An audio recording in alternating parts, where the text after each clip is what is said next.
Milli Azərbaycan Tarixi Muzeyində 1944-cü il deportasiyasının acı həqiqətlərinə və bu qədim xalqın mübarizə tarixinə həsr olunan Ahıska türkləri, itmiş sürgünün izində adlı sərginin açılış mərasimi keçirilir. Gəncəğaz xəbər verir ki, Türkiyə Xarici İşlər Nazirliyi və Dünya Ahıska Türkləri Birliyinin əməkdaşlığı ilə hazırlanan sərgi 1944-cü ildə Ahıska türklərinin doğma torpaqlarından deportasiya edilməsinin tarixi və nəticələrinə həsr olunub.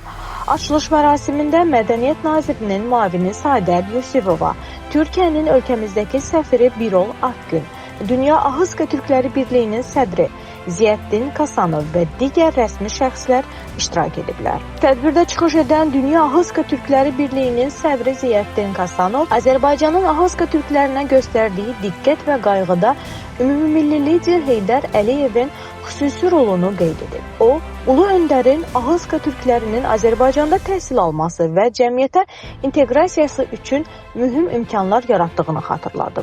Daha sonra söz alan Türkiyənin ölkəmizdəki səfiri Birol Akgün, sərginin əvvəlcə İstanbul Atatürk Mədəniyyət Mərkəzində, hazırda isə Bakıda nümayiş etdirilməsinin böyük mənəvi əhəmiyyət daşıdığını vurğulayıb. Mədəniyyət Nazirinin müavini Sadət Yusifova çıxışında layihənin əhəmiyyətindən bəhs edərək, ekspozisiyanın İstanbuldan sonra Milli Azərbaycan Tarixi Muzeyində təqdim olunması iki ölkə arasındakı mədəni bağların möhkəmliyinin göstəricisi olduğunu bildirib. Tədbirin sonunda xatirə fotoşəkil çəkdirilib.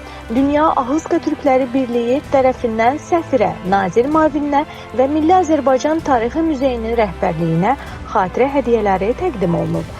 Rəsmi hissə başa çatdıqdan sonra qonaqlar sərgi ilə yaxından tanış olublar. Qeyd edək ki, sərgi avqustun 21-dən 28-nədək muzeydə ziyarətçilər üçün açıq olacaq.